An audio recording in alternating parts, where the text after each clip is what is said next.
नमस्कार, आपका स्वागत है आज के एपिसोड में।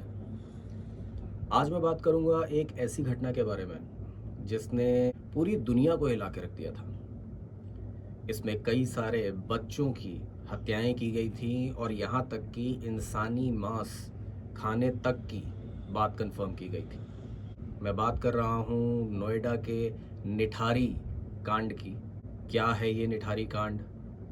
कौन थे इसके आरोपी? क्यों इनको फांसी की सज़ा दी गई और क्यों उसके बाद इनको बरी कर दिया गया, आज इसके बारे में बात करेंगे। दिल्ली के पास स्थित नोएडा में है एक सेक्टर 31, जिसको 2007 से पहले कोई खास जानता नहीं था। यही वो जगह है जहाँ पे है निठारी गांव। कहने के लिए तो ये एक गांव है, लेकिन दिल्ली के विस्तार के साथ साथ में ये एनसीआर का पार्ट बन गया। और वहाँ पे सड़क के एक तरफ तो निम्न या मध्यम वर्ग के लोगों की घर थे और दूसरी तरफ करोड़पति लोगों की बड़ी बड़ी कोठियाँ। जनवरी 2006 से ही निठारी में कुछ बच्चों के गायब होने की खबरें आने लगी थी। ये सारे के सारे जो निम्न और मध्यम वर्ग वाला इलाका था, वहाँ से ही गायब हो रहे थे। ज़्यादातर बच्चे जो थे उनकी उम्र 5 से 12 साल थी जो गायब हो रहे थे। 7 मई 2006 में पहली बार ऐसा होता है कि 16-17 साल की एक लड़की गायब होती है जिसका नाम पायल था। अब पायल के पिता जो थे नंदलाल, तो वो जाके पुलिस में रिपोर्ट लिखवाते हैं। अब पुलिस उनसे वही चीज़ बोलती है कि वो कहीं चली गई होगी और कोई खास जांच उस बारे में नहीं की जाती। अब एक जवान लड़की का पिता ये चीज़ नहीं सह पाता और वो अपनी तरफ से पायल को ढूंढने में लग जाता है। वो घर पे इस बारे में पता करते हैं कि कब वो निकली थी, कितने बजे निकली थी। तो उनको बताया जाता है कि 7 मई की शाम के अराउंड में वो निकली थी, एक रिक्शे से कहीं गई थी। पूछते पूछते वो उस रिक्शे वाले तक पहुंच जाते हैं जो उस शाम पायल को लेके गया था। रिक्शे वाला उन्हें बताता है कि वो निठारी की ही कोठी नंबर D5 में पायल को लेके गया था। रिक्शे वाला ये भी बताता है कि पायल जब D5 कोठी के बाहर पहुंची थी तो उसने रिक्शे वाले को बोला था कि वो कोठी के अंदर जाके पैसे लेके आएगी, लेकिन वो अंदर गई लेकिन बाहर नहीं आई। काफ़ी देर इंतज़ार करने के बाद में भी जब पायल बाहर नहीं आती है तो रिक्शे वाला जाके D5 कोठी की घंटी बजाता है। जो शख्स बाहर आता है वो ये कहता है कि अंदर कोई लड़की नहीं है, अगर कोई आई भी होगी तो वो चली गई होगी, अब घर के अंदर कोई भी लड़की नहीं है। रिक्शे वाला बोलता है कि भाई मैं बाहर ही खड़ा था, आने जाने का रास्ता यही है, मैंने तो किसको बाहर निकलते हुए देखा ही नहीं। कोठी से अंदर से जो इंसान निकला था, अब वो रिक्शे वाले को थोड़ा धमकाता है कि तुम्हारी नज़र कहीं इधर उधर हो गई होगी, उसी दौरान लड़की निकल गई होगी, अब कोठी के अंदर कोई नहीं है तो तुम यहाँ से चले जाओ। बाद में जब जांच की जाती है तो पता चलता है कि वो रिक्शे वाले को भगाने वाला जो था वो और कोई नहीं था, सुरेंद्र कोहली था। ये कौन था मैं बताता हूँ आगे। अब जब ये बात रिक्शे वाला पायल के पिता यानी नंदलाल को बताता है तो वो बाकी सारे जो बच्चे गायब हुए थे उनके माता पिता से भी इस बारे में पूछताछ करते हैं। उन सब ने मोस्टली एक ही बात कही कि लास्ट टाइम उनके बच्चे को कोठी नंबर D5 के बाहर ही देखा गया था। अब नंदलाल ये चीज़ जाके पुलिस वालों को बताता है और कहता है कि D5 कोठी का बच्चों के गायब होने से और पायल के गायब होने से कोई ना कोई संबंध ज़रूर है, लेकिन पुलिस उसकी बात पर ध्यान नहीं देती। अब बात दरअसल ये थी कि जो उस पुलिस चौकी का इंचार्ज था वो D5 कोठी के मालिक मोनिंदर सिंह पंढेर का खास दोस्त था। वो अक्सर उसकी कोठी में जाके पार्टी वगैरह करता था, इसीलिए पुलिस D5 कोठी की बात को ज़्यादा सीरियसली नहीं ले रही थी। पुलिस के चक्कर काट काट के जब पायल के पिता नंदलाल थक जाते हैं तो फिर कोई उन्हें सलाह देता है और वो डिस्ट्रिक्ट कोर्ट पहुंच जाते हैं। वहां जाके वो अपील करते हैं कि उनकी जवान बेटी के साथ साथ में निठारी के 10-12 बच्चे भी गायब हो चुके हैं। वो पुलिस को काफ़ी सारी बातें बोल रहे हैं, लेकिन फिर भी पुलिस कोई कार्यवाही नहीं कर रही। इसके बाद डिस्ट्रिक्ट कोर्ट पुलिस को जांच के लिए आदेश देती है और पुलिस थोड़ी बहुत जांच करती भी है, लेकिन कुछ खास रिजल्ट उसका नहीं निकलता। अब जब डिस्ट्रिक्ट कोर्ट के बोलने के बाद की गई जांच में भी कोई रिजल्ट नहीं निकलता तो नंदलाल को कुछ सामाजिक कार्यकर्ता जो हैं वो मदद करते हैं और वो अब हाई कोर्ट पहुंच जाता है। वो गायब हुए बच्चों के माता पिता के हस्ताक्षर की हुई एप्लीकेशन भी अपने साथ लेके जाता है और हाई कोर्ट में जाके ये गुहार लगाता है कि इतने सारे बच्चे निठारी गांव से गायब हो रहे हैं, पुलिस को बोला जा रहा है लेकिन किसी तरीके का कोई जवाब नहीं मिल रहा, जबकि साल भर हो चुका ये होते हुए। अब जो ये भागदौड़ थी, लोकल पुलिस थाने में जाना, डिस्ट्रिक्ट कोर्ट में जाना, फिर हाई कोर्ट में जाना, इसमें 5-6 महीने निकल जाते हैं और दिसंबर 2006 आ जाता है। अब इलाहाबाद हाई कोर्ट जो है वो पुलिस को फौरन रिपोर्ट लिखने और ठीक तरह से जांच करने का आदेश देती है। हाई कोर्ट के आदेश के बाद में पुलिस को हरकत में आना ही पड़ता है। अब वो गायब हुए बच्चों के माता पिता से ठीक से पूछताछ करते हैं और उन्हें भी ये चीज़ पता चलती है कि एक्चुअली में जो बच्चे गायब हुए हैं वो D5 कोठी के बाहर से ही गायब हुए हैं, मोस्टली, जिनके बारे में भी उनको पूछताछ में पता चला। अब पुलिस के पास कोई चारा नहीं बचता और सारी दोस्ती होने के बाद में भी 30 दिसंबर 2006 की रात में पुलिस कोठी नंबर D5 की जांच पड़ताल के लिए पहुंच जाती है। अब हाई कोर्ट का ऑर्डर था और पुलिस वाले एक अमीर इंसान की कोठी पे जांच करने के लिए जा रहे थे, तो ये खबर जो थी ये मीडिया में भी पहुंच जाती है। अब जब तक गरीब बच्चे गायब हो रहे थे तब तक तो मीडिया को इतना कोई इंटरेस्ट नहीं था, लेकिन जब एक अमीर आदमी एक कोठी मालिक के ऊपर उंगलियां उठने लगी तो उनको भी इसमें इंटरेस्ट आ गया। बहुत सारे न्यूज़ चैनल और अखबार वाले जो थे वो भी कोठी नंबर D5 के बाहर पहुंच जाते हैं। अब पुलिस कोठी के अंदर जाती है, उसकी अच्छे से जांच करती है, लेकिन उनको वहां पे कुछ भी खास मिलता नहीं है। लेकिन जब पुलिस वाले इस कोठी के अंदर जाते हैं तो जो वहाँ के लोकल लोग थे वो भी अब इसकी जांच करने में जुट जाते हैं। अब जैसा कि मैंने बताया, निठारी गांव जो है इसमें सड़क के एक तरफ तो ये बस्ती मध्यम वर्ग के, निम्न वर्ग के लोग रहते हैं और जो दूसरी तरफ है उसमें लाइन से कोठियाँ बनी हुई हैं। इन्हीं में से एक है कोठी नंबर D5। तो जो ये कोठियाँ बनी हुई हैं इनके सामने तो सड़क बनी है, मेन रोड, चौड़ी सड़क है, लेकिन पीछे की तरफ एक नाला है और इस नाले की वजह से ही सब कोठी मालिकों ने पीछे की तरफ लोहे की जाली भी लगा रखी है ताकि कोई चोर है, जानवर है, वो सब लोग कोठी के अंदर ना घुस सके।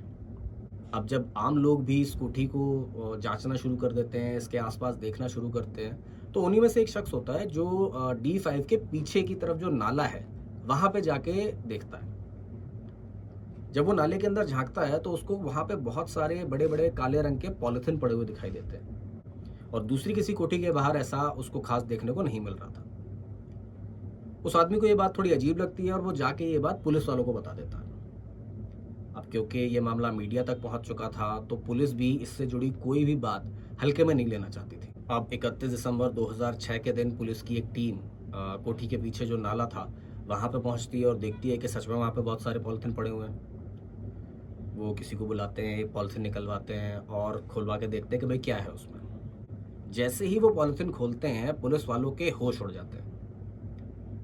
उस पॉलिथीन के अंदर एक इंसानी बच्चे का पैर था कटा हुआ, घुटने के नीचे का हिस्सा था उसके पैर का। अब वहां पे बड़ी मात्रा में पुलिस बुलाई जाती है, सारे के सारे पॉलिथीन वहां से निकलवाए जाते हैं और जब गिनती की जाती है तो कुल 40 पॉलिथीन के बैग उस नाले में से निकलते हैं।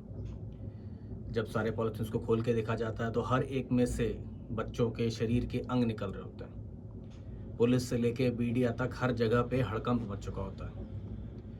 इन पॉलिथीन के अंदर मिले हुए अंगों में एक खास बात थी कि ज्यादातर में सर, हाथ, पैर निकल रहा था, लेकिन धड़ का हिस्सा, मतलब गर्दन से लेके पैर के तक का हिस्सा जो था वो गायब था। D5 के अंदर, बाहर, आगे पीछे सब तरफ पुलिस और मीडिया भरी पड़ी थी। अब ये बात मुख्यमंत्री तक भी पहुंचती है कि इतनी बड़ी एक घटना नोएडा में हो गई है। पुलिस को इसके लिए काफी फटकार मिलती है और बाद में ये केस CBI को सौंप दिया जाता है। 40 सालों में से जो टुकड़े निकलते हैं उनको गिन के जब देखा जाता है तो लगभग 17 सर निकलते हैं और ये माना जाता है कि टोटल 17 बच्चों की ही लाश हैं जो इन 40 पॉलिथीन में मिली हैं। अब एक पूरी फॉरेंसिक टीम D5 कोठी के अंदर पहुंचती है और बारीकी से हर चीज की जांच की जाती है। तुरंत कोठी के मालिक मुनिंदर सिंह पंढेर और वहां रहने वाले नौकर सुरेंद्र कोहली को गिरफ्तार कर लिया जाता है। अब इन दोनों से सख्ती से पूछताछ की जाती है। पूछताछ में ये कहानी सामने आती है कि मुनिंदर सिंह पंढेर जो है वो पंजाब का एक अमीर आदमी था जिसने निठारी में ये कोठी अपनी अय्याशी के लिए खरीदी थी। पंढेर के मोबाइल से इस बात के सबूत भी मिले थे कि दिल्ली के कई ऐसे दलाल थे जिनके नंबर उसके मोबाइल में थे और उसने अपने बयान में भी ये चीज़ कही थी कि वो कई बार दलालों के थ्रू लड़कियों को वहाँ पे बुलाता था और अगर लड़की का इंतज़ाम दलाल के थ्रू ना हो तो उसने 1-2 बार कोहली से कह के भी लड़की का इंतज़ाम किया था। बाद में पता चला था कि पायल भी वहीं की लोकल लड़की थी जिसको कोहली ने ही मुनिंदर सिंह पंढेर के लिए वहाँ बुलाया था। मुनिंदर सिंह पंढेर ये बताता है कि जब भी उसका मन करता था वो यहाँ आता था अपनी D5 की कोठी में, पार्टी करता था, लड़कियाँ बुलाता था और इन्हीं पार्टियों वगैरह के थ्रू उसकी लोकल पुलिस और बड़े बड़े लोगों से भी काफ़ी दोस्ती हो चुकी थी। अब क्योंकि पंढेर रहता पंजाब में था और कुछ ही दिनों के लिए इस कोठी में आता था, तो उसको वहाँ पे एक नौकर की ज़रूरत थी जो हर समय वहाँ रह के कोठी की देखभाल कर सके। ऐसे में पंढेर के कर्नल दोस्त उनके यहाँ ही काम करने वाले बावर्ची को पंढेर के यहाँ रखने की सलाह देते हैं। यही बावर्ची था सुरिंदर कोहली, जो अल्मोड़ा उत्तराखंड का रहने वाला था और उसने अपनी जो छवि थी वो कर्नल की नज़रों में बहुत अच्छी बना रखी थी। अब जब सुरिंदर कोहली पंढेर के यहाँ काम करना शुरू करता है तो वो पंढेर की अय्याशी को देख के उससे जलने लगता है। कोहली ने अपने बयान में ये बात बताई थी कि एक रात जब दलाल के थ्रू लड़की का इंतज़ाम नहीं हो पाया था तो पंढेर ने कोहली को लड़की का इंतज़ाम करने के लिए कहा था और वहीं की एक लोकल लड़की को कोहली वहाँ लेके आया था। लेकिन एकदम से पंढेर को चंडीगढ़ जाना पड़ जाता है और वो सवेरे सवेरे जल्दी चंडीगढ़ के लिए निकल जाता है। ऐसे में पंढेर कोहली को कहता है कि लड़की को ऑटो करा के घर भेज दे और खुद पंढेर जो होता है वो चंडीगढ़ के लिए निकल जाता है। ये खुद कोहली का बयान है कि पंढेर के जाने के बाद कोहली ने उस लड़की को कुछ पैसे ऑफर किए थे और वो खुद कुछ करना चाह रहा था, लेकिन वो लड़की कोहली की मर्दानगी के ऊपर कुछ कमेंट कर देती है। इससे कोहली को गुस्सा आ जाता है और वो उसको गला दबा के मार डालता है। कोहली अपने बयान में ये बात बताता है कि उसके बाद वो लड़की की लाश को लेकर बाथरूम में जाता है, उसके टुकड़े करता है और पॉलिथीन में भर के पीछे उसी नाले में फेंक देता है। हाँ, लेकिन नाले में फेंकने से पहले वो उस लड़की के कुछ अंग काट के पकाता है कुकर में और खाता भी है। ये खुद उसने अपने बयान में बताया था। तो मैंने उसी टाइम तुरंत काट करके और इसका मैंने बाजू और ये सीने का एक पीस भी खाया था। अच्छा। हाँ जी, जो मैंने घर में ही मतलब किचन में बनाया था। अब कोहली के मुंह में एक तरीके से खून लग चुका था। वो बार बार ना तो लड़कियों को बुला सकता था ना कुछ ऐसा कर सकता था क्योंकि इतने पैसे तो उसके पास थे नहीं। तो एक दिन वो कोठी के बाहर जो चौड़ी सड़क थी उस पर कुछ बच्चों को खेलता हुआ देखता है और ऐसे में उसके अंदर का शैतान जाग जाता है। वो वहां पे खेलते हुए बच्चों में से एक को टॉफी और चॉकलेट का बहाना देके कोठी के अंदर बुलाता है। ये उसका बयान है कि पहले वो उसका गला दबा के उसे मार डालता है और बाद में जबरदस्ती की कोशिश करता है।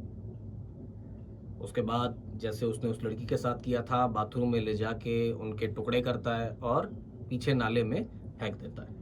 जब वो 2 बार ये चीज कर चुका होता है, किसी को पता नहीं चलता है, तो सुरिंदर की हिम्मत बढ़ जाती है। उसके बाद दूसरा बच्चा, तीसरा बच्चा, ऐसे करते करते ना जाने कितने बच्चों को वो एक एक करके मार डालता है। जैसा मैंने बताया, जो बैग से अंग निकले थे तो 17 बच्चों के मरे होने की पुष्टि हुई थी। बाकी का तो क्या कहा जाए। अभी सुरिंदर कोहली ने अपने बयान में 2 बार तो कंफर्म इंसानी मांस खाने की बात को बोली है। बाकी कितनी बार हुआ होगा ये तो कहा नहीं जा सकता। इस पूरी की पूरी कहानी में पंढेर ने बच्चों के साथ में होने वाली किसी भी घटना की जानकारी से इनकार कर दिया था और जिस लड़की पायल की वजह से ये पूरा का पूरा किस्सा खुला था, सुरिंदर कोहली ने कहा कि उसने उसको भी पंढेर की अय्याशी के लिए ही एक बहाने से बुलाया था। इसी वजह से पंढेर को बाद में जमानत भी मिल जाती है क्योंकि उसका डायरेक्ट इन्वॉल्वमेंट किसी भी कत्ल में या बच्चों से जुड़े हुए किसी भी क्राइम में सामने नहीं आता। हालांकि सुरिंदर कोहली को बढ़ावा देने के लिए और बाकी कई चीज़ों के केस उस पर भी बनाए गए थे। 17 साल से ज़्यादा ये केस चलता है, जिसके बाद सुरिंदर कोहली को 14 केस में 14 बार फांसी की सज़ा दी जाती है। लेकिन उसके बाद भी आप ये सुन के हैरान रह जाएंगे कि सुरिंदर कोहली और पंढेर को हाई कोर्ट से बरी कर दिया जाता है। इसके ऊपर एक बात, जिस नंदलाल ने इस पूरे के पूरे केस को एक तरीके से खोला था, पायल का पिता, जब हाई कोर्ट में बयान देने की बात आती है तो वो अपने बयान से ही पलट जाता है। वो एक तरीके से कोहली और पंढेर के पक्ष में बयान दे डालता है। हालांकि उसने जो पूरी बात निकाली थी, बाद में उसके पूरे सबूत मिल चुके थे, तो हाई कोर्ट नंदलाल को ही 10,000 रुपए का जुर्माना और 3.5 साल की जेल की सजा सुना देती है। जबकि जो मेन थे सुरिंदर कोहली और पंढेर, उनको बरी कर दिया जाता है हाई कोर्ट से। अब आपके दिमाग में ये बात दौड़ रही होगी कि इतना बड़ा केस, इतनी सारी चीज़ें, इतने बच्चों का खून किया गया, यहाँ तक कि मारा गया, काटा गया, खाया गया, उसके बाद भी मोनिंदर सिंह पंढेर और सुरिंदर कोहली को छोड़ कैसे दिया गया? तो इसके लिए इलाहाबाद हाई कोर्ट के जस्टिस अश्विनी कुमार मिश्रा और जस्टिस सैयद आफ्ताब हुसैन रिजवी ने जो जजमेंट दिया था, उसमें उन्होंने ये बात कही थी कि जो जांच एजेंसी थी सीबीआई, उसने इस पूरी जांच का कचरा कर दिया और सबूत इकट्ठा करने में बुनियादी नियमों तक की धज्जियां उड़ा के रख दी। इलाहाबाद हाई कोर्ट का ये कहना था कि इस पूरे केस को देख के लगता है कि एक गरीब नौकर को राक्षस बना देने की कोशिश की गई है। ये जजमेंट की लाइंस हैं जो इलाहाबाद हाई कोर्ट ने दिया था। और यहाँ जो गरीब नौकर की बात हो रही है वो सुरेंद्र कोहली है, जिसने कहा था कि बच्चों को काटा है, कुकर में पका के खाया है। अब इलाहाबाद हाई कोर्ट ने ऐसा क्यों कहा, इसको समझने की कोशिश करते हैं। सुरेंद्र कोहली को दोषी साबित करने के लिए जो सबसे बड़ा एविडेंस था वो था सीआरपीसी के सेक्शन 164 के तहत मजिस्ट्रेट की मौजूदगी में सुरेंद्र कोहली का दिया हुआ इकबालिया बयान, जिसमें उसने बच्चों को मारना, इंसानी मांस खाना, ये सारी बातें कबूल की थी। ये वीडियो 2007 में ही बनाया गया था जब ये केस खुला था, पहली बार गिरफ्तारी की गई थी। और उसकी सीडी बना के सबसे पहले गाजियाबाद के सीबीआई की निचली कोर्ट में और बाद में हाई कोर्ट में भी सबूत के तौर पे पेश किया गया था। अब जो निचली अदालत थी उसने बाकी सबूतों के साथ में ये इकबालिया बयान की सीडी देख के अपना जजमेंट सुनाया था और सुरेंद्र कोहली को फांसी की सजा सुनाई थी। लेकिन जब सीबीआई ये सीडी इलाहाबाद हाई कोर्ट में देती है तो वो इस रिकॉर्डिंग के ओरिजिनल कैमरा चिप की मांग करते हैं। अब आप सब लोग ये बात जानते हैं कि आज की डेट में वीडियो को एडिट करना, कुछ जोड़ देना, कुछ घटा देना बहुत ही नॉर्मल बात हो जाती है। इसीलिए जब कोई बड़ा केस, कोई ऐसी चीज हो जिसमें सबूत के तौर पे कोई वीडियो दिया जा रहा है, तो कोर्ट हमेशा उसकी ओरिजिनल रॉ फुटेज मांगते हैं जहां पे ये वीडियो रिकॉर्ड किया गया था। जैसे अगर इस केस की बात की जाए जो सीआरपीसी की धारा मैंने बताई थी, मजिस्ट्रेट के सामने अगर रिकॉर्डिंग हो रही है तो जिस वीडियो कैमरे से वो रिकॉर्डिंग हो रही है उसकी जो ओरिजिनल चिप होती है जिसमें वो ओरिजिनली रिकॉर्ड किया गया होता है, उसे जांच किया जाता है, उसे देखा जाता है ताकि पता चल सके कि जो भी बातें बोली जा रही हैं, जो भी किया जा रहा है वो ओरिजिनल फुटेज है, उसमें किसी तरह की कोई एडिटिंग नहीं की गई है। जब इलाहाबाद हाई कोर्ट इस ओरिजिनल कैमरा चिप की मांग करता है तो पता चलता है कि जो इस केस का सबसे बड़ा, सबसे अहम सबूत है, सीबीआई के पास उसकी ओरिजिनल चिप है ही नहीं। सीबीआई के पास में सिर्फ एक सीडी एज ए कॉपी थी, ओरिजिनल रॉ फुटेज थी ही नहीं। जबकि ये बहुत ही नॉर्मल चीज है कि ओरिजिनल चिप जो होती है वो तो रखनी होती है। अब क्योंकि चिप थी ही नहीं तो हाई कोर्ट ने इस वीडियो को सबूत मानने से ही इनकार कर दिया कि अगर आपके पास में ओरिजिनल चिप नहीं है, आपके अब एक सीडी पेश कर रहे हो, तो क्या पता आपने उसमें क्या एडिट किया हो, मारा हो, पीटा हो, उसने कुछ और बोला हो, आपने कुछ और रिकॉर्ड करके दिखा दिया हो, कुछ भी हो सकता है। तो उन्होंने इस वीडियो को मानने से ही मना कर दिया। अब आपको लगेगा ये तो बड़ी हार्श बात हो गई, इतना बड़ा केस है, इकबालिया बयान है, तो ऐसा नहीं करना चाहिए। हालांकि ये नियम है, लेकिन फिर भी अगला सवाल हाईकोर्ट ने सीबीआई से पूछा कि चलो वीडियो का जो ओरिजिनल चिप था आपके पास में वो नहीं है, लेकिन सीआरपीसी की धारा के हिसाब से मजिस्ट्रेट के सामने ये बयान दर्ज किया गया था, तो आपने इस बयान को दर्ज करने के बाद में मजिस्ट्रेट से कहीं पे सिग्नेचर करवाए थे कि कितने बजे रिकॉर्ड किया गया है ये बयान, कब रिकॉर्ड किया गया है, उनके सामने रिकॉर्ड किया गया है? तो ऐसा कुछ भी सीबीआई के पास में नहीं था। अगला सवाल जो इलाहाबाद हाईकोर्ट ने सीबीआई से पूछा वो ये था कि चलो मजिस्ट्रेट से भी आपने साइन नहीं करवाए, जिस सुरेंद्र कोहली ने ये बयान दिया था क्या आपने उससे किसी ऐसे पेपर पे सिग्नेचर करवाए कि ये मैं अपने मन से बयान दे रहा हूँ, बिना किसी दबाव के ये बयान दे रहा हूँ? ऐसा कुछ आपने किया? सीबीआई के हाथ फिर से खाली थे, ऐसा कोई पेपर उनके पास नहीं था। ऐसा नहीं कि इलाहाबाद हाईकोर्ट ने ऐसे ही कहा कि जांच एजेंसी ने इसका कचरा किया, काफी लंबी लिस्ट है इन चीजों की। अगला सवाल जो इलाहाबाद हाईकोर्ट ने सीबीआई से पूछा था वो ये था कि जब 2007 में ये केस दर्ज किया गया था, सब कुछ इकबालिया बयान का वीडियो बनाया गया था, सारी जांच की गई थी, तो उस इकबालिया बयान के वीडियो में, आपकी शुरुआती जांच में, हर जगह पे सुरेंद्र कोहली और मुनिंदर सिंह पंढेर को बराबर का दोषी माना गया था। उस वीडियो में भी कोहली ने यह बात बोली है कि मुनिंदर सिंह पंढेर उसका सहयोगी है, एक तरह से उसने साथ दिया सारी चीजों में उसका। और शुरुआत में पुलिस और सीबीआई ने भी मुनिंदर सिंह पंढेर को हर जगह पे बराबर का दोषी बनाया था, लेकिन 1.5 साल के बाद में पंढेर से सारे के सारे कत्ल हटा के कोहली के ऊपर डाल दिए गए। अब इलाहाबाद हाईकोर्ट का सीबीआई से सवाल था कि जब आपका पूरा का पूरा केस उस इकबालिया बयान के वीडियो के ऊपर ही बेस्ड है, तो उस इकबालिया बयान वाले वीडियो में कोहली ने पंढेर को भी बराबर का दोषी बताया है, तो आप वीडियो की आधी बात को सच मान रहे हो कि कोहली ने सारी चीजें करी और आधी बात को झूठ मान रहे हो कि पंढेर ने कुछ नहीं किया। ऐसा क्यों? अगर कोहली के ऊपर 16 केस लगा रखे हैं तो पंढेर के ऊपर सिर्फ 6 ही केस क्यों हैं? सीबीआई के पास इसका भी कोई जवाब नहीं था। अगला सवाल हाईकोर्ट ने जो सीबीआई से पूछा वो ये था कि जब ये केस दर्ज किया गया था, इसकी जांच की गई थी, तो फॉरेंसिक जांच के लिए आगरा की फॉरेंसिक साइंस लेबोरेटरी यानी एफएसएल जो है उसको नोएडा पुलिस लेके गई थी और सीबीआई को केस में मिलने के बाद में एम्स की फॉरेंसिक टीम उस कोठी नंबर D5 में जांच के लिए गई थी। और उनकी रिपोर्ट को अगर देखा जाए तो पूरे घर में, जैसा कि मैंने बताया, कोई कपड़ा, जूता, ऐसी कोई चीज तो नहीं मिली। बस वॉश बेसिन में कुछ खून के धब्बे मिले थे और कुछ डीएनए मिला था सोफे पे। तो ये जो वॉश बेसिन में मिला हुआ खून का धब्बा था, इसे ये मान लिया गया कि ये तो शेव करते समय पंढेर या कोहली का हो सकता है। ये खून एक्चुअली में किसका है, इसको पता लगाने की जांच कभी की ही नहीं गई। जबकि ये बात कोहली ने भी बोली थी बाद में कि उसने बाथरूम में ही लाशों को काटा था, टुकड़े किए थे, लेकिन जो वॉश बेसिन में खून मिला था उसकी जांच ही नहीं की गई कि वो है किसका। इसके अलावा जैसा कि मैंने बताया, घर के सोफे से भी डीएनए मिला था, तो उस डीएनए को सिर्फ कोहली और पंढेर से ही मैच करा के देखा गया, जो उनसे मिला नहीं। जितने भी बच्चे गायब हुए थे उनमें से किसी के भी फैमिली मेंबर से उस डीएनए को मिला के नहीं देखा गया कि कुछ ऐसा सबूत मिल सके कि बच्चे वहां पे थे। कोई भी ऐसा फॉरेंसिक एविडेंस मिला ही नहीं है, खून या डीएनए, जो बच्चों की प्रेजेंस को D5 में पुख्ता रूप से प्रूव कर सके। इन सारी चीजों की वजह से ही इलाहाबाद हाईकोर्ट ने ये मानने से इनकार कर दिया कि कोठी नंबर D5 में एक भी कत्ल हुआ है।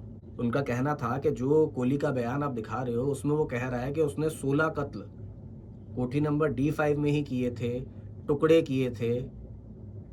किसी को मारने के दौरान, टुकड़े करने के दौरान कोई आवाज नहीं हुई कि आस पड़ोस में किसी को भी शक हो। और तो और बयान में ये भी चीज कही गई थी कि कई बार लाश या शरीर के जो टुकड़े थे वो कई घंटों तक बाथरूम में पड़े रहे, जिसके दौरान घर में कई लोग आए गए, गर्मी का मौसम भी था, लेकिन किसी को भी आवाज तो छोड़ो, एक जरा सी गंध तक नहीं आई। तो हम कैसे मान लें कि वहां पे एक भी कत्ल हुआ है? अगली बात जो इलाहाबाद हाईकोर्ट ने कही वो ये थी कि सुरेंद्र कोहली का जो रिकॉर्डेड बयान था उसके हिसाब से उसने हर एक कत्ल के बाद में लाश को एक काले पॉलिथीन में बांध के D5 के पीछे के नाले में फेंका था। और पुलिस और सीबीआई की रिपोर्ट के हिसाब से वो एक सूखा नाला था जिसमें बस कुछ कीचड़ और गंदगी थी, बहता हुआ नाला नहीं था कि पॉलिथीन बह सके। अब अगर वो बहता नाला नहीं है, सिर्फ कीचड़ ही है वहां पे, तो जो भी पॉलिथीन है अगर वो D5 से पीछे फेंके जाएंगे तो वहीं पड़े रहने चाहिए। लेकिन सीबीआई की रिपोर्ट में ये चीज साफ तौर पे लिखी हुई थी कि जो पॉलिथीन थे वो कोठी से 200 मीटर, 400 मीटर, यहां तक कि 500 मीटर दूर भी मिले। अब जब नाले में पानी ही नहीं बह रहा, कुछ ऐसी चीज है ही नहीं, तो इतनी दूर वो पॉलिथीन पहुंचे कैसे? क्योंकि कोहली के बयान के हिसाब से तो उसने उसे D5 के पीछे फेंक दिया था, तो उतनी दूर कैसे पहुंच गए? अगली बात जो इलाहाबाद हाईकोर्ट ने कही वो कही कि अगर बात की जाए सुरेंद्र कोहली के आदमखोर होने की, तो उस वीडियो के अलावा कोई भी फॉरेंसिक एविडेंस सीबीआई ने नहीं दिया है जिससे ये साबित हो सके कि उसने कभी भी इंसानी मांस खाया था। मेरे को जो है गलत फंसा गया है, मेरे खिलाफ किसी भी प्रकार का कोई एविडेंस ही नहीं है और कोर्ट ने इस केस में जो है बहुत ज़्यादा अनदेखी करी है। अगली जो बहुत इंपॉर्टेंट बात इलाहाबाद हाईकोर्ट ने कही वो ये थी कि सीबीआई ने एक कहानी पेश करी है एक अय्याश मालिक और आदमखोर नौकर की, लेकिन इस पूरी की पूरी कहानी का वो कोई सबूत पेश नहीं कर पाए हैं। और सबसे इंपॉर्टेंट बात, इसका कोई मोटिव यानी अपराध का उद्देश्य सीबीआई दे ही नहीं पाया कि इतने सारे कत्ल वो लोग करेंगे क्यों। बात की जाए अगर कि लड़कियां बुलाता था, अय्याशी करता था, वो तो समझ में आता है, लेकिन 16-16 कत्ल क्यों करेगा कोई? जबकि दूसरी तरफ जब ये केस सामने आया था तो मीडिया के साथ साथ महिला एवं बाल कल्याण मंत्रालय ने भी ये शक जताया था कि इसमें मानव अंग तस्करी का एंगल हो सकता है, लेकिन सीबीआई ने इस एंगल की कभी कोई जांच ही नहीं करी। वो सिर्फ कोहली को मुजरिम साबित करने में लगे रहे। अगली बात जो मैं आपको बताने जा रहा हूं, उसके बाद आप भी ये सुन के सोच में पड़ जाएंगे कि कहीं इलाहाबाद हाईकोर्ट की कही बात बिल्कुल सच तो नहीं है। जिस D5 कोठी में ये पूरा का पूरा कांड होने की बात कही गई थी, उसके ठीक बगल वाली D6 कोठी का जो मालिक था, वो थोड़े ही दिनों पहले किडनी रैकेट से जुड़ा होने की वजह से गिरफ्तार किया जा चुका था। अब एक ऐसे इंसान के बगल में इतने सारे कंकाल मिल रहे हैं और धड़ का हिस्सा गायब है, स्पेसिफिकली ये मैंने शुरुआत में भी बताया था, तो ह्यूमन ऑर्गन ट्रैफिकिंग की बात को पूरी तरह से तो नहीं नकारा जा सकता, जबकि सीबीआई ने इस दिशा में कोई जांच ही नहीं करी। इलाहाबाद हाईकोर्ट ने यही चीज कही कि एक आदमखोर की कहानी से कहीं ज्यादा बड़ा मोटिव ह्यूमन ऑर्गन ट्रैफिकिंग का हो सकता है, मानव अंग तस्करी का हो सकता है, लेकिन सीबीआई ने इस चीज की कोई जांच ही नहीं की। उन्होंने D6 की मालिक की बात को कभी गंभीरता से लिया ही नहीं। उससे हाँ, D6 के मालिक से भी पूछताछ हुई थी, लेकिन उस एंगल को ध्यान में रख के, सेंटर में रख के कोई जांच पड़ताल नहीं की गई। अगली जो कानूनी बात इलाहाबाद हाईकोर्ट ने अपने जजमेंट में कही, वो ये थी कि पुलिस और सीबीआई ने 60 दिनों तक कोहली को अपनी कस्टडी में रखा था और कानून के हिसाब से उसे वकील के साथ साथ रेगुलर मेडिकल चेकअप भी मिलना चाहिए था, जो उसके स्वास्थ्य के साथ साथ पुलिस या सीबीआई की किसी भी मारपीट की बात को भी क्लियर कर सके। लेकिन कभी भी कोहली का रेगुलर मेडिकल चेकअप करवाया नहीं गया।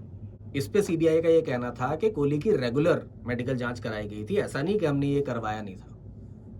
तो इलाहाबाद हाईकोर्ट ने कहा ठीक है, अगर आपने मेडिकल जांच कराई थी तो उसका डॉक्टर का पर्चा और जो सबूत होते हैं वो दिखा दीजिए। 60 दिनों की कस्टडी में सीबीआई एक भी डॉक्टर का पर्चा या सबूत हाईकोर्ट में पेश नहीं कर पाया, जो ये साबित करे कि कोहली की कभी भी मेडिकल जांच हुई थी। इसी वजह से इलाहाबाद हाईकोर्ट ने कोहली की इस कस्टडी को ही इलीगल घोषित कर दिया। उसके बाद बने वीडियो की तो बात ही छोड़ दो कि आपने मार पीट के, दबाव डाल के किस तरीके से वो वीडियो बनवाया है, हमें ये नहीं पता। पहली बात तो आपके पास ओरिजिनल चिप नहीं है। चलो ओरिजिनल चिप होती भी तो आपने उस दौरान कुछ मेडिकल ही नहीं कराया था, क्या पता आपने मार पीट के कैसे रिकॉर्ड करवाया है वो। इस वजह से जो मेन सबूत था, इकबाल नामा, उसका खुद का ये जुर्म कबूल करना, वो वीडियो ही पूरी तरह से नकार दिया गया इलाहाबाद हाईकोर्ट के द्वारा। हाईकोर्ट ने अपने जजमेंट में ये साफ तौर पे कहा है कि जिस वीडियो पे ये पूरा का पूरा केस निर्भर है, ना तो उसका ओरिजिनल कैमरा चिप है सीबीआई के पास, ना मजिस्ट्रेट या कोहली का साइन किया हुआ कोई पेपर है, ना उनको बच्चों को इनसे जोड़ने के लिए कोई फॉरेंसिक एविडेंस है, ना एक भी चश्मदीद गवाह है सीबीआई के पास में जिसने गायब हुए बच्चों में से किसी एक को भी कोहली या पंडेर के साथ देखा हो। तो कैसे मान लिया जाए कि इनका आपस में कोई संबंध है। और तो और जब वीडियो बनाया गया था तब कोहली की कस्टडी ही इलीगल थी, तो उसे मार पीट के किस तरह से वो वीडियो बनाया गया, इस बात का भरोसा कैसे किया जाए। इन्हीं सब कारणों की वजह से जिस सुरेंद्र कोहली को निचली अदालत ने 12 फांसी की सजा दी थी, उसको इलाहाबाद हाईकोर्ट ने साफ बरी कर दिया। अपने 308 पन्नों के फैसले में इलाहाबाद हाईकोर्ट ने यह बात साफ तौर पे कही, जो मैंने शुरुआत में भी बोला था, कि जो जांच एजेंसी थी उसने इस पूरी जांच का कचरा कर दिया। इसमें कोई ऐसा सबूत पेश नहीं कर पाए हैं वो जो कानूनी तौर पे मान्य हो और जिससे ये कहा जा सके कि एक्चुअली में सुरेंद्र कोहली या मुनिंदर सिंह पंडेर में से कोई भी दोषी है। इस वजह से इनको बरी कर दिया गया। यहाँ एक और बात बताना शायद ज़रूरी रहे कि जब कोहली को ऑलमोस्ट 10 फांसी की सज़ा दी गई थी, तो एक बार कोर्ट ने इसके लिए डेथ पेनल्टी भी इशू कर दी थी, जिसका मतलब होता है कि अब इसको जल्दी से जल्दी फांसी दे दी जाए। जो कोहली था, इसको गिरफ्तार करने के बाद में डासना जेल में रखा गया था और वहाँ से इसको मेरठ जेल ट्रांसफ़र भी कर दिया गया था फांसी देने के लिए, क्योंकि फांसी देने की जो व्यवस्था थी वो मेरठ जेल में थी, डासना जेल में थी नहीं। लेकिन जैसे ही ये बात मीडिया तक पहुँचती है, लीक होती है ये बात, कुछ वकील और एक्टिविस्ट जो होते हैं वो सुप्रीम कोर्ट पहुँच जाते हैं रात के 1 बजे सुप्रीम कोर्ट इस फांसी के ऊपर रोक लगाता है और उस फैसले को फैक्स के थ्रू मेरठ जेल के जेलर तक पहुंचाया जाता है। बस कुछ ही घंटे का अंतर होता है जब कोहली को फांसी होने वाली थी। अगर वह फैक्स ना पहुंचा होता तो कोहली को फांसी हो चुकी होती। बस कुछ घंटों के अंतर से उसकी जान बच जाती है। आज की डेट में D5 कोठी जो है वो एक खंडहर के जैसी हो चुकी है।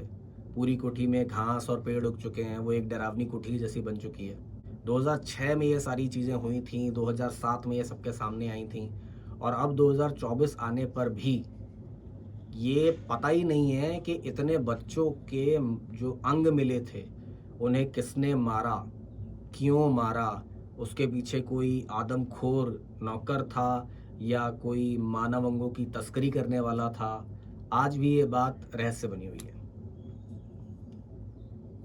अब जो भी बातें मैंने बताई, चाहे वो जो बयान हो, जो सबूत शुरुआत में मिले हों, या फिर इलाहाबाद हाई कोर्ट ने जो चीज़ें बोली, जिन तर्क के आधार पे कोहली को और पंढेर को बरी कर दिया गया, क्या सच है क्या नहीं, ये मैं आपकी सोच के ऊपर छोड़ता हूँ। आप अपनी राय इसमें ज़रूर बता सकते हैं। अब आपसे मिलेंगे अगले एपिसोड में, तब तक के लिए नमस्कार।